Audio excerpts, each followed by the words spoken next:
Welcome, everyone. Another great episode. 3 secrets for a happy and healthy retirement. We're going to go through lots of detail today. Kevin, why don't we just dive right in and start passing along the secrets to the happy and healthy retirement? Yeah, I think that sounds really good. What better way to start than where did we get the study from and what's it all based on? This has to deal with something that's gone back to Okinawa. Now, that's a name you may or may not have heard of. It's an island south of the mainland of Japan, and they have some of the longest living people in the world that live on this island. It's a tropical place, and as we can see by the definitions up there. On average, men live to about 84 and women live to 90. That is higher than the actual averages that you find. It has got a high number or a concentration of centenarians, or people that are over 100 that also live on the island. And even the oldest, or as we pronounce it, Okinawans are considered healthy. That's good. That's good. All these Japanese pronunciations, I'm not really great with that sort of scenario. But again, they seem to have everything together. You're not dealing with a lot of health issues. You're not dealing with a lot of mental health issues by any stretch of the imagination. They're happy, they're healthy, they've got the intellectual capacity, and they are independent. Yeah, and that's the idea for retirement, a happy, healthy, long life, right? In the Western world, we often associate that with retirement. Not quite the same concept there, but still there's been lots of studies on this particular island. They say, what are they doing differently? And we're going to pass along 3 tips that we think could apply to retirement to try to get a happy, healthy, long retirement. Important to note, newretirement.com. You can see the source at the bottom of the slide there. That's where we're pulling most of this data from. The first concept here, I'm not even going to try to enunciate it, because I don't want to be disrespectful and I don't quite know the enunciation, but the translation, how it could apply in terms of retirement, is having a reason to live. But this is beyond just the idea of I need a reason to set the alarm clock. It goes a little deeper than that. This is a larger concept we're trying to pull in. And the concept, how it applies in the island we talk about, is that it's something that challenges you, something you strive to master. So not just something to do, but something that's purposeful, something that's kind of driven, something you're choosing, not something that's chosen for you. And the last piece here, Kevin, something that actually involves a commitment from you, right? So it not beyond simply adding things to the schedule, actually something you're driven, that you're striving for, a little bit of passion and purpose in your daily activity. And how would we apply that to retirement? What would be a couple of examples? Yeah, I mean, exactly.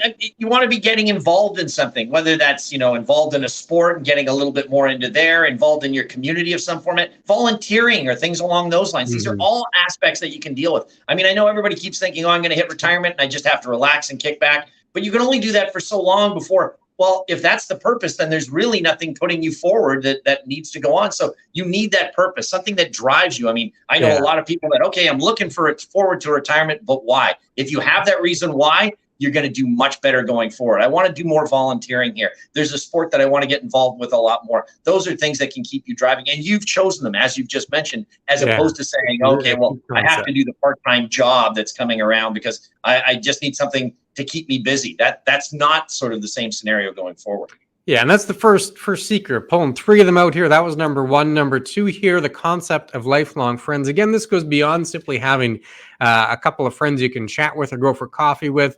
This is part of the tradition, part of the culture here on this particular Japanese island, where when they're young kids, they're actually paired together as a group, and that becomes their social network, kind of like their second family. So it's a stronger concept. So I think applying that to happy, healthy retirement, a takeaway, Kevin, would be not just, hey, I'm social on occasion, but actually having some strong, deep relationships, a strong social network.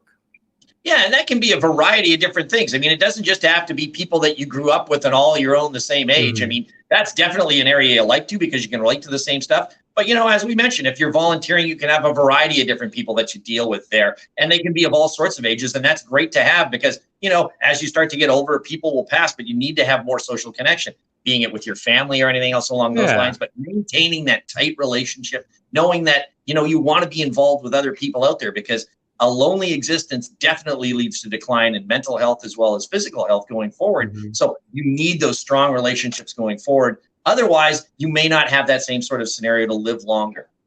And that's the concept we're pulling out here. Some of the keys from the Japanese island. The last one here has to do a bit with diet. There's actually quite a few as it relates to diet. We're just kind of picking one of them, but it's the concept of 80% full. And I had some of the data here. Apparently, the average Canadian, the average American consumes about 2,500 calories a day, Kevin, on average. On this particular island, which is south of mainland Japan, there it's 1,800 is the average. So certainly a difference. The idea, not that you're not enjoying the food, but you're just not stuffing yourself. So certainly there's some nutrition, some dietary factors there as well in terms of longevity. Yeah, those are the things that I have to start looking at myself. I don't need that 2,500 a day. It's not going to help me out going forward before I get to retirement. So, but I do notice that even as I start to get older, I cut back a little bit more on what I'd had beforehand. Whereas, I ate and ate and ate until I stopped. Then, I mean, it's a good concept because it leaves you wanting a little bit more. Because again, if you overfill yourself, the first thing you're thinking is, where is that nice siesta that I can have? Because I really need to rest now because I've overeaten. That is not good for your health going forward. You need that activity. You need to do everything in some form of moderation to get that going forward. And again, these are all key concepts that can help you move forward and maintain that life and longevity, keep you mentally sharp, keep you physically active. And that's a big important thing. Again, one of the things that we can do, if you want to talk about more than the 3 points, there are a variety of other ones out there. Please visit us at chatwithclintonandkevin.com. We'd be more than happy to touch base on any of those other ones or any of the 3 concepts we've talked about here as to why they are. Now, don't expect us to use the pronunciations because we have to go back and figure out how to do that. But these are some of the concepts to look at. And that's really what we're looking at in a nutshell, isn't it, Glenn? Yeah, and the overarching takeaway here is it really comes down to lifestyle. Like you can implement one of these concepts for sure, but the idea is they all kind of relate together, right? It's a concept where you're putting some thought into your diet, into your activity level, you're having strong social connections, and you have a driven purpose. Probably those are going to be relating together and be part of an overall lifestyle. And hey, if it's not for you, it's your retirement. You get to choose. We're just passing along some of the data from this particular study and how it might help out. Hopefully you enjoy the video. If you like this video, you're probably going to like many of the other ones we've done. For example, we did one called 3 Tips for New Retirees. That's probably floating over Kevin's face somewhere over that direction right now. So you can click on that one and we'll see you there. Take care, everyone.